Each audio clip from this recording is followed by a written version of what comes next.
Alright, my phone's battery is low, so I'm going to have to make this quick. This will be the Raw review for August 25th, 2025.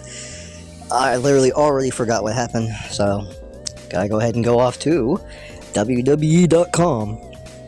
So, how we start off? We started off with, I think, Roman Reigns? Yeah. So, the OTC comes out. Can someone explain to me, what is an OTC 1? I understand this, Roman is the original tribal chief, even though he's technically not. He's the first. But original and 1 would mean the same thing, so OTC 1 just seems very dumb to me. I don't understand it. And when did Roman actually become a babyface? Because, like, the crowd just cheers and chants and cheering around like bots. Oh my god, this is how we started out. But, well, let me finish this point. When did Roman become face? He never apologized to his family for being a tyrant who abused them and mentally tortured them and put them through hell. Never apologized for that.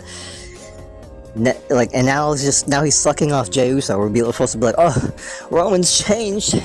When did the character arc happen? I never saw it on screen.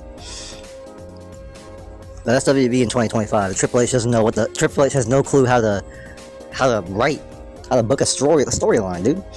Doesn't know how to do it. We start out with fucking Roman getting cheered by these fucking bot-ass fans in Birmingham. Where the fuck were we?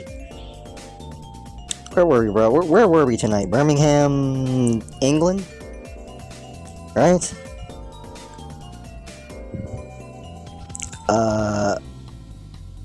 It just says Birmingham. I'm pretty sure we're in England since we're going to France next week on Sunday for Clash in Paris. Okay, so we're in Birmingham, England, or whatever. These fans are so... I hate when they go overseas, bro, because the fans... Well, I don't hate it, because sometimes the crowds are better, but they're also very annoying, and they just take over the show. So, they're cheering like fucking bots, bro. Roman Reigns, Roman Reigns, Roman Reigns, Roman Reigns. We are bots, we are bots, we are bots, we are bots, we are bots, we are bots, we are bots, we are bots. That's what these people are, bro. Bots.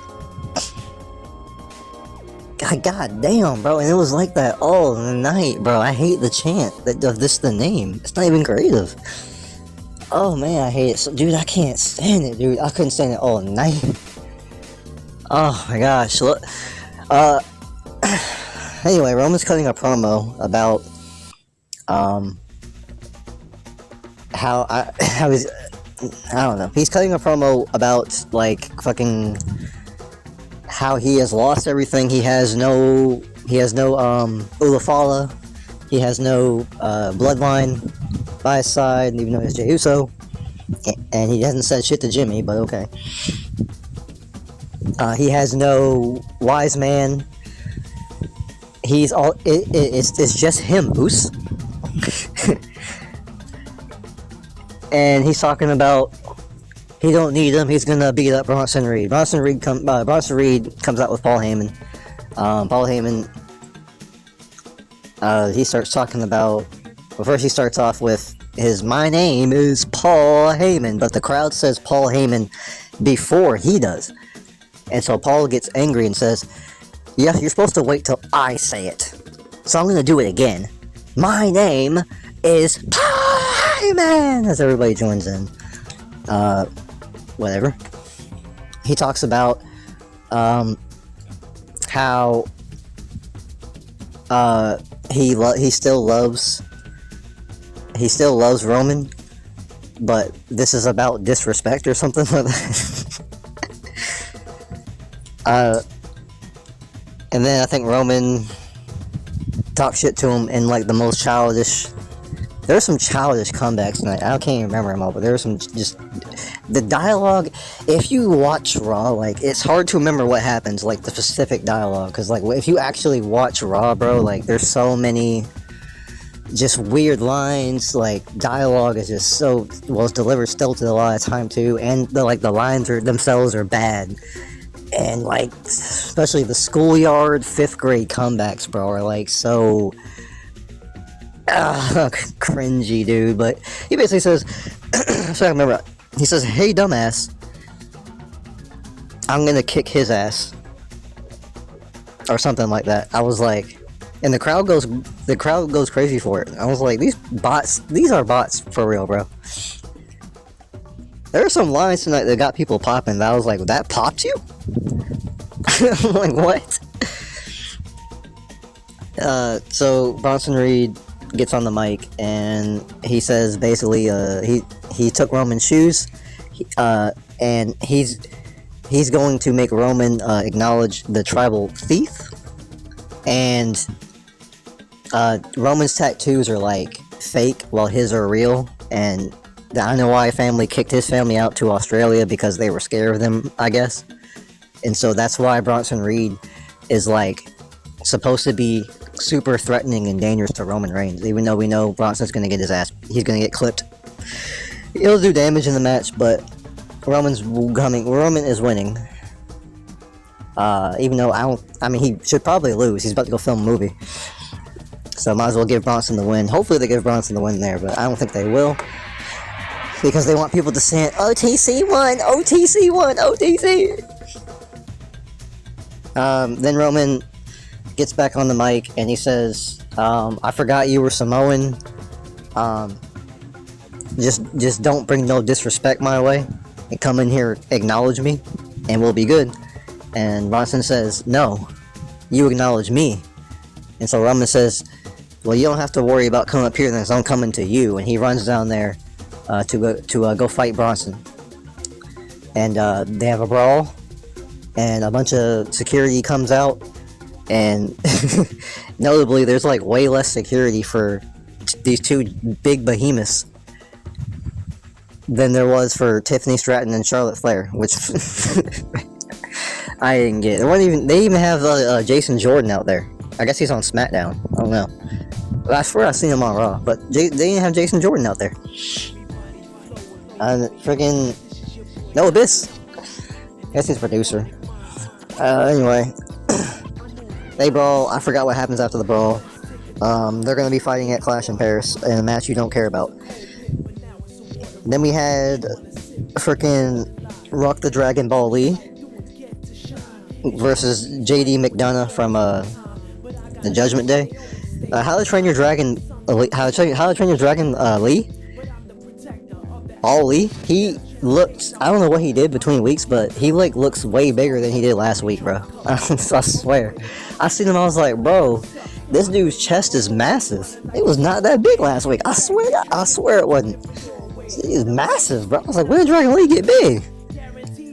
But this is it's an alright match. I mean, they're both good wrestlers. I make fun of Dragon Lee a lot, but he's actually a really good like luchador. Is he next Rey Mysterio? Probably not, but I mean, he's alright. There's a place for him in the future. JD McDonough is also pretty decent. He's a good worker. I don't know what he does outside of Judgment Day. I mean, like, I don't know what you would do to get JD McDonough like actually over. Like, I think he has this quality about him where he can get beat up a lot and get up again and like fight on. And I think if you lean into that, pushing him as a face, maybe against a Finn Balor or something, or against the Judgment Day, we need to break the Judgment Day up anyway. So this could be our way out there. And I don't know what you do with JD McDonough on a singles run, but he has a babyface quality to him that could like get over if booked correctly. But that probably won't happen. What do we have next? Finn Balor got Jessica Carr.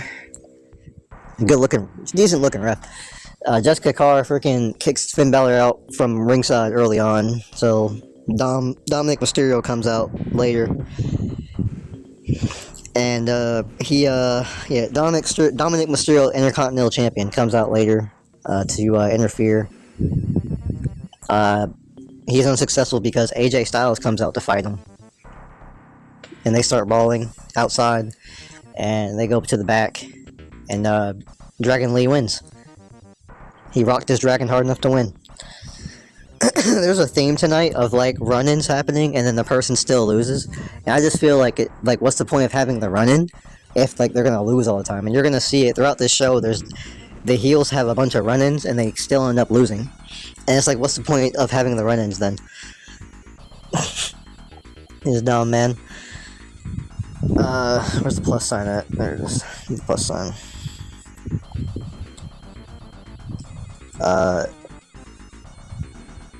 What we have next? Was it a segment?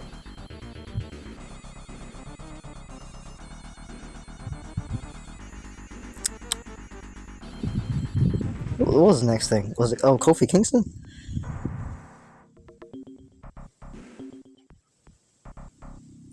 Yeah, okay. So the New Day was next. The New Day. So we have the Kofi Kingston versus Penta match. Last week we had Xavier Woods versus Penta. Before that, the week before that, we had Grayson Waller versus Penta. He beat the first two, and he loses to Kofi Kingston here today because we're not going to have Penta beat a former world champion. Thank God they put some kind of respect on Kofi Kingston's name. I was worried. I was worried, bro. This is an okay match. It's just kind of there. It's not that interesting. I wish they would have put Xavier Woods on commentary. It could have been a little bit more interesting, but as it stands, it was an okay match. Many distractions. This is the one distraction finishes where Kofi actually won. So it's kind of back and forth. Well, not really back. Penta's kind of whooping Kofi at first, and then Kofi gets a little comeback when he gets back. He rolls out the ring, comes back. Freaking. There's like some petition Grayson Waller has going, and he has Corey Graves sign it. The petition is to ban Penta's finisher, the Canadian Destroyer.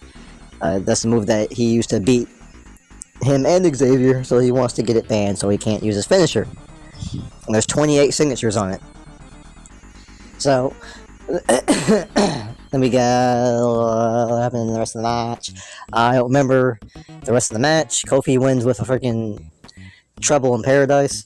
Oh, how it end? Oh, freaking Penta like beats up the New Day, and then he's in the ring again, and he's about to do his like middle rope Canadian Destroyer to Kofi, but he's distracted by Grayson Waller, and then he rolls up, and then he gets pulled off, and he gets hit with a what's Kofi's finisher? Trouble in Paradise. 1, 2, 3. New Day gets a victory on Penta. Xavier kind of made me laugh here. He's having, like, Kofi was in the match, but he's having Grayson carry him to the back, and he's like holding his chest like it hurts, because Penta had beat them up earlier, earlier in the match. He's like holding his chest like it hurts, and it's kind of funny. But yeah, so Xavier made me laugh a little bit. Then we have a segment between Becky Lynch and Nikki Bella. Yes, Nikki Bella has returned. She returned a couple weeks ago. I guess it's good to see Nikki, but just as always, still, Nikki is very bad on the mic. She's a little better than she was years ago, but I mean, it's not by much. I still, her promo with Brie still haunts me to this day. Freaking, I wish you had died in the womb. I wish you had died in the womb. It was so, this promo was horrible. It was so bad. I still remember it to this day. Her promo here was a little better, if not generic. But it was, it was decent. It was okay. Basically, Becky is out here, talking herself up. She's saying everyone's saying that she is the greatest female wrestler of all time. She is the greatest female wrestler of all time. That's 100. That's keeping in the stack. That's on the real. She is the greatest female wrestler of all time. And she says everybody is saying it, and she's right because I am saying it, and I hear many say it. So everyone is saying it. Even Sports Illustrated said it as she sang. Greatest of all time, guys. Then Nikki Bella comes out and starts talking shit and is like yelling at Becky for being like an asshole. And Nikki's like, I blazed a trail for you. Oh, this is gonna be Nikki's whole fucking, because she has no storyline. This is gonna be her entire gimmick for this return run here. For a while. Just watch. It's gonna be the Trailblazer Nikki Bella. That's the gimmick right now, I'm thinking, I guess. She blazed a trail for all these women. And yeah, the Bellas played a role, but did they actually initiate the women's revolution? I mean, no. I don't think so. I think there were many women who were doing a lot other than them to really contribute. I mean, Mickie James. Just saying. And the women's revolution didn't really start until Becky, Charlotte, Bayley, Paige, Emma, Sasha Banks, like until these women came around and they were actually wrestling like insane, like really good matches like the men can, then everyone started talking about women's wrestling for real. So yeah, Nikki played a role, but Trailblazer, that's a bit of a stretch in comparison to other women before her. I mean, look at Medusa. Look what women had to do in the early 2000s. Like what in WWE, they were doing mud wrestling matches. They were doing these like beach squirt things, beach matches, whatever the fuck. They were in these like sexy gimmick matches, and yeah, it was sexy and it was fun, but it wasn't doing anything to make people talk about women's wrestling. Seriously, you know.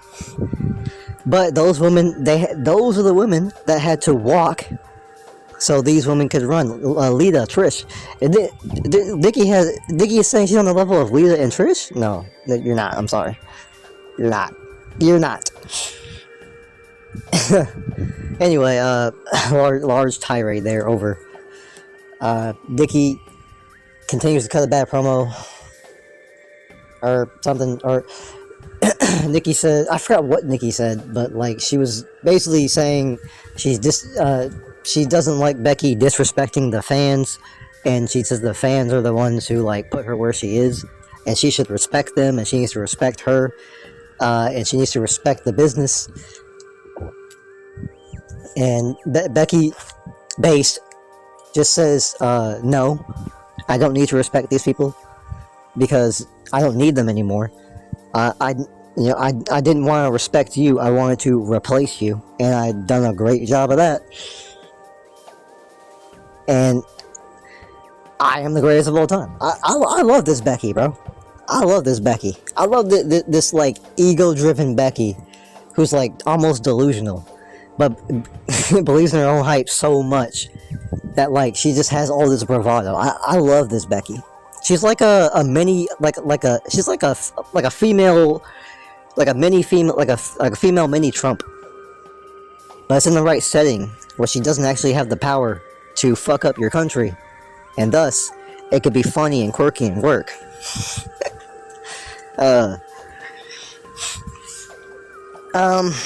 So it ends in a brawl. Nikki gets her in the fucking whatever move. The Rack Attack 2.0, because it's not actually the Rack Attack. Fireman's Carry TKO, whatever it's actually called. And yeah, that's the segment. Crowd chants like bots. Nikki Bella, Nikki Bella, Nikki Bella, Nikki Bella. This crowd, bro, was so annoying. So annoying. We have Rhea Ripley going against Roxanne Perez. And yet another instance where heels have run-ins and still lose. So what is the point of the fucking run-in? Why are we doing it?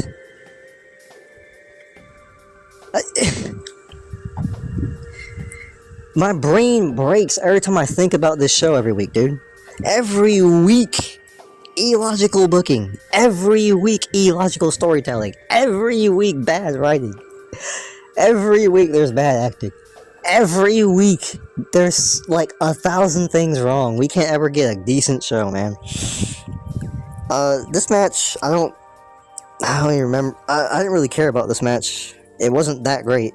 Roxanne. The only reason I watched it was because Roxanne Perez is, she's got that ass on deck. That's my baby. Man, I love me some Roxanne Perez, bro. She look good.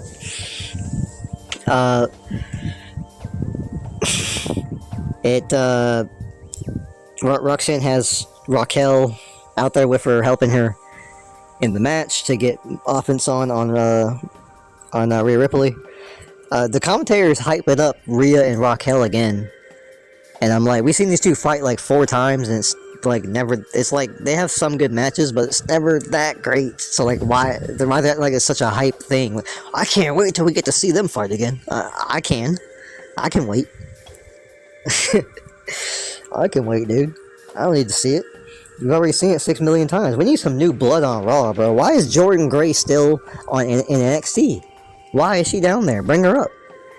We need Jordan Grace. Oh man, we need Jordan Grace. Need her bad, dude. Put her in the Vision. That'd be great.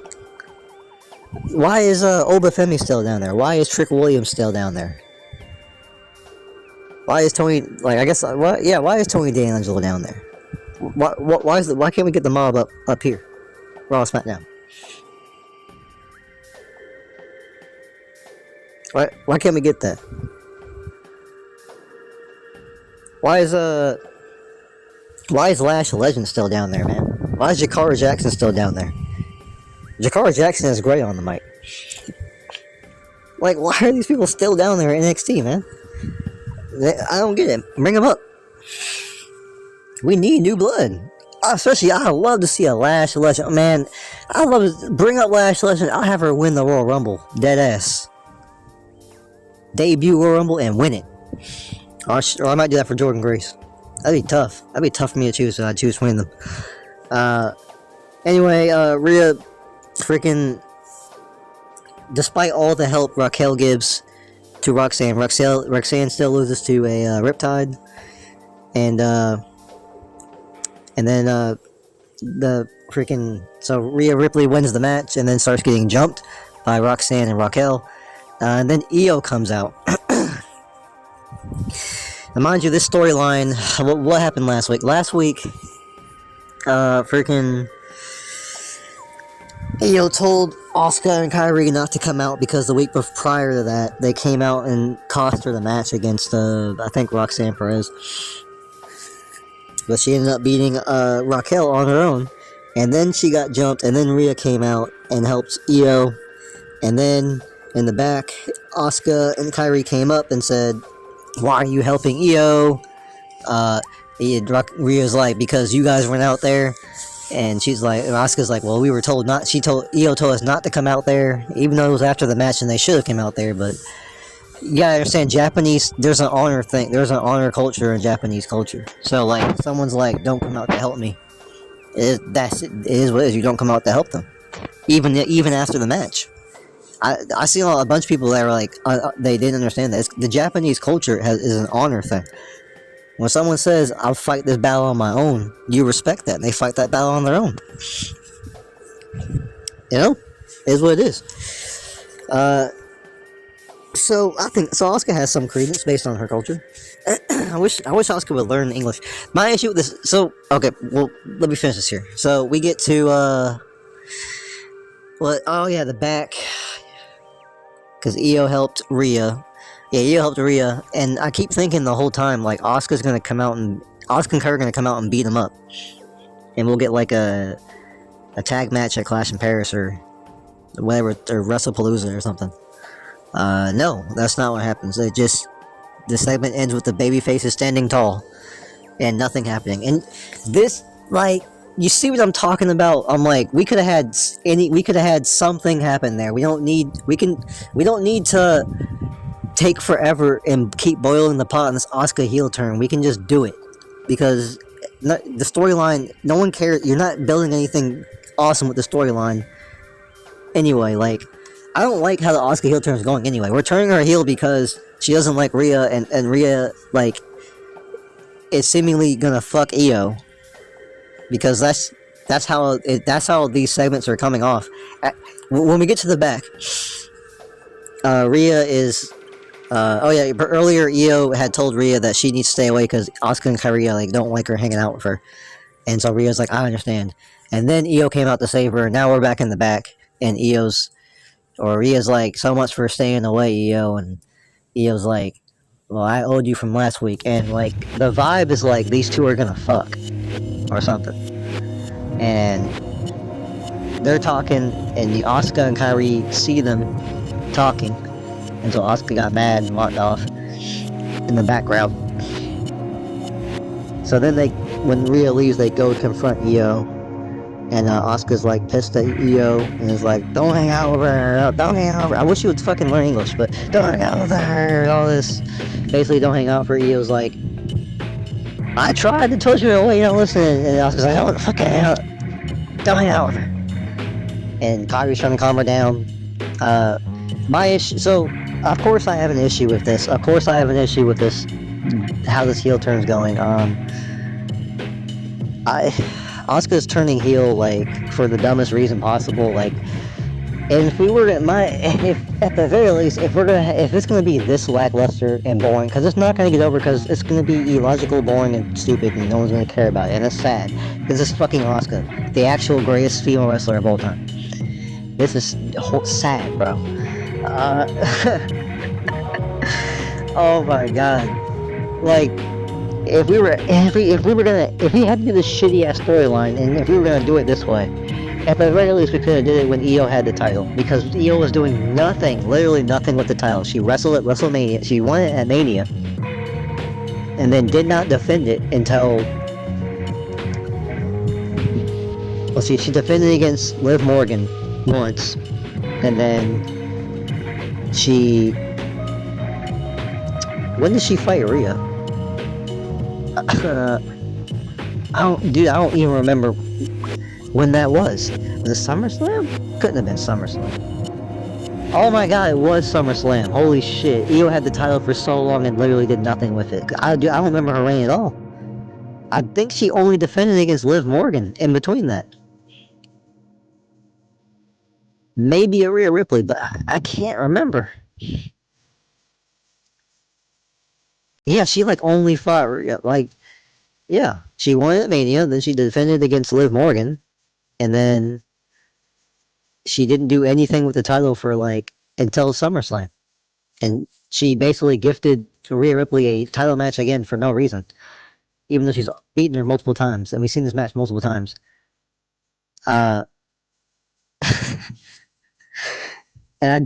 So yeah, SummerSlam, she defended against Rhea at SummerSlam and then got cashed in by Naomi. And then Naomi had to give up the title, so now this messes up Stephanie Vaquer in another segment. After this, I think this was the next segment. Stephanie Vaquer. She was supposed to face Naomi at Clash in Paris for the title, but now Naomi's pregnant and had to drop the title. So now, for whatever reason, we can't have like a fatal 4-way tonight or something, and crown someone to face Stephanie at Clash in Paris for the vacant title. No, we have to. For some reason, it can't be at Clash in Paris because we have to. We have a 5-match card, guys. We can't possibly expand that at all. We have to have a nice compact 5-match card. Dude, like the 5-match card is so it's holding back a lot of fucking stuff in this company, bro. The 5-match card shit is like it's hurting everything. Like, it is so dumb. And then a lot of times titles aren't even defended on the damn PLEs. But anyway, Adam Pearce tells Stephanie Vaquer that the match at Clash in Paris is off, and he next week he's gonna, I guess, name an opponent for her to fight for it or something. He has ideas. He said he has a person in mind, so he's gonna gift somebody a title match instead of them having to earn the title match.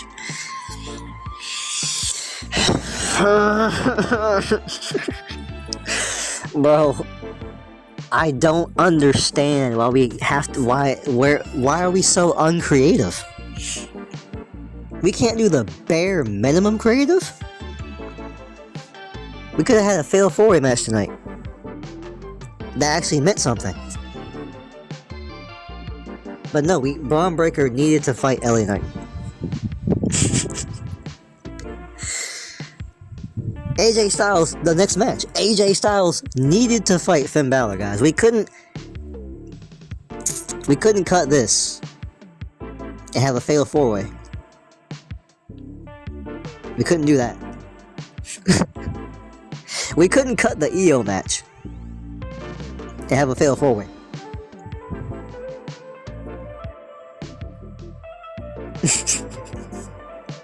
Or the Rhea match. I guess Rhea never wrestled, so we couldn't cut that because Rhea never. Guys, you know Rhea Ripley has only wrestled like 40 matches this entire year. I don't even think it's 40.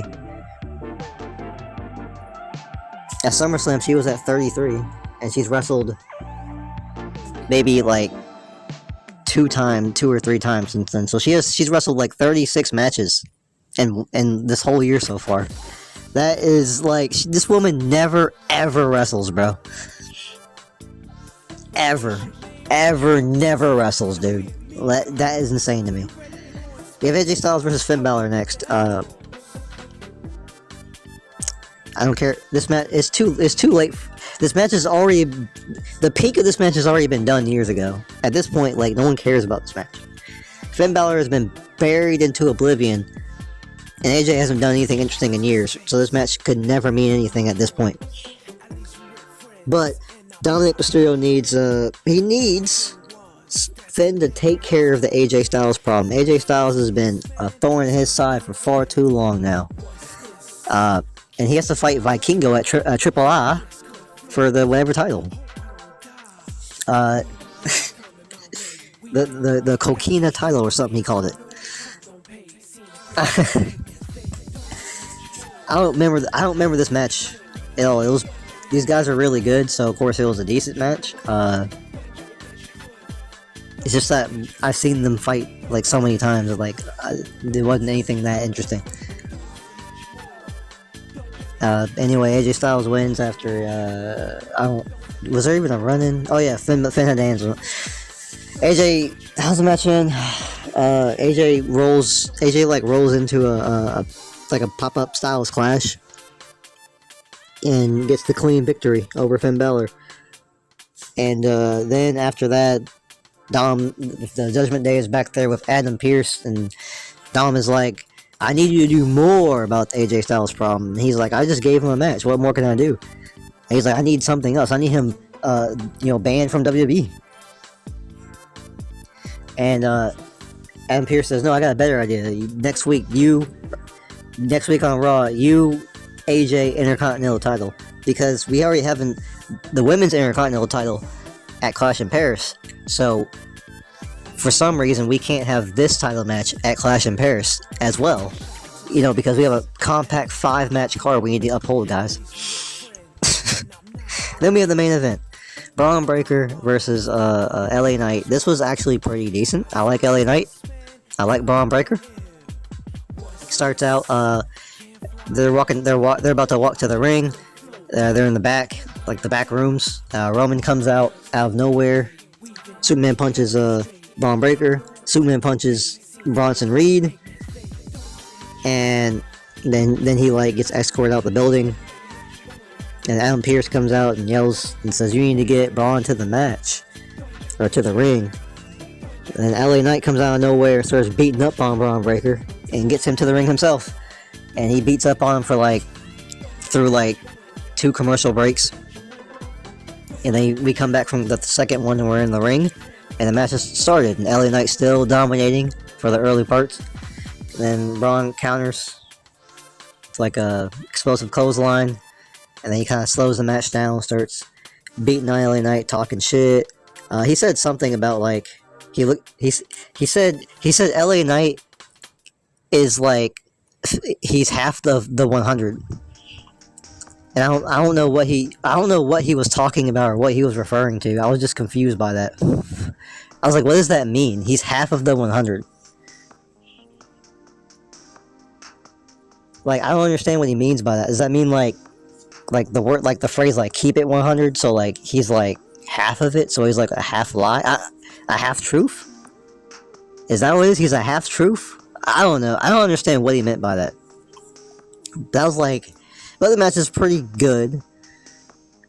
LA Knight pretty much after Braun slows the match down and beats up on him. LA Knight ends up coming back, and he hits his elbow drop, and then he's like going for the BFT, and Seth Rollins comes out and tries to interfere. And then, yeah, Seth Rollins comes out, he pretends to interfere, but he doesn't, and it distracts LA Knight, who, LA Knight goes after him around the ring, and he isn't getting speared by Braun. A monster spear, as it says. So, the battery's so low, the recording finished. Gonna go ahead and talk about the ending here. We were at Seth Rollins had gotten LA Knight to chase him away, and then LA Knight got speared by Braun Breaker. Then Breaker throws him back in the ring, spears him again. 1, 2, 3, he wins. So then Rollins starts stomping and beating up on LA Knight with Braun Breaker, and then Uso, the Yeet Master himself, Jason Uso, comes out of the Anoa'i family. Comes out, and he gets also beaten up, put on the mat. And then we get the crowd's going crazy for CM Punk, chanting CM Punk, CM Punk, CM Punk. So guess what? Punk comes out, and then Punk somehow 1v2s them, even though they just beat up the other two. So I guess Punk is the strongest other than Rollins? I don't know. Power scaling's weird in WWE now. So the heels are out the ring, and the babyfaces all get up in the ring, and they start arguing. LA Knight is angry at Punk because last week, I don't think I mentioned it, but last week Punk accidentally knocked LA Knight into a table that was on the outside. LA Knight feels as though this was done on purpose. And he also doesn't like Punk. Punk says it was an accident, and when he was in his interview, he said it was an accident, but he doesn't care that LA Knight fell to the table anyway because he's clumsy, and he's a clumsy dumbass or something. So they're pushing each other around, yelling at each other, and Jey Uso tries to get involved. The Yeet Master tries to get in, separate them. He gets pushed off, and then Punk and LA Knight kind of going at it some more. Punk shoves LA Knight really hard into Jey Uso. Jey Uso goes to the turnbuckle. Punk and LA Knight start kind of boxing it out. LA Knight gets turned around right into a super kick from the Yeet Master. And now earlier, the Yeet Master had a conversation with Roman, the OTC1, Reigns, and Reigns basically said, this business isn't about. He said, number one, you can't trust CM Punk. And they said, the business is not about making friends, it's about building our legacy. It's about building the family legacy and the bloodline, essentially. So, Yeet Master took that to heart, super kicks CM Punk, and then he's standing tall, and Rollins is out there saying, do you think you got what it takes, Jay, or something like that. Now, we all know none of us want to see a Jason Uso world title reign again. But Rollins is not losing at Clash in Paris. We're having a fatal 4-way match, if you remember. The Yeet Master, Jason Uso, CM, Punk, LA Knight, and Seth Rollins will be in a fatal 4-way match for the World Heavyweight title at Clash in Paris in the main event. It'll probably be a decent main event. Rollins is not losing the title. Unfortunately, LA Knight is going to have another. LA Knight will probably be taking the pin, unfortunately, in that match. Even though it should be the Yeet Master. If we had to pick anyone. But, that was Raw. Yeah, Jason super kicks him, stands tall. Rollins is talking shit, that's Raw. So, yet another shitty Raw. Another 3 out of 10 Raw. Can we justify points? Let's see. We got a point for Xavier Woods. He was really funny with Grayson Waller carrying him out, and he was like faking his chest being hurt, and he's like, like, this is so funny, dude. So we'll give a point for Xavier Woods. Bailey had a segment, like last week, freaking the role model is like talking shit to her, but this time she has the hugger from her first gimmick, the hugger saying everything positive she did, and basically the two sides are arguing about Bailey's career and the different successes and failures she's had, and where she's to get to where she's at now. So maybe Bailey's gonna merge them two and become something greater, I don't know, or something different. I don't know what we're doing with Bailey, but at least something is happening with her, and it's somewhat interesting to see where this goes. The third point, Becky. I like Becky. Maybe Becky. There were no good promos today at all, though. There were no good promos. Third point, Roxanne Perez's ass is thick as hell. That's a fat ass, bro. So I guess get a point for Roxanne Perez. That baby fine as hell, dude. Roxanne fine as hell. That's a dime. That was Raw. Shitty Raw, 3 out of 10. Last week, was it better than it was? I think it was slightly, by a small smidgen, better than last week. So maybe we'll give it a 3.1 this week. Yeah, another shitty Raw. Thanks for joining. I'll talk about, at some point we were talking about the Vision, Seth Rollins' group, with Braun Breaker, Paul Heyman, and Bronson Reed, because this is the main storyline for the next couple of months, and this group is just a complete disaster, a complete failure, like, horrible, bro. Like, so we gotta talk about how bad this is gonna be, especially at some point in the future, man.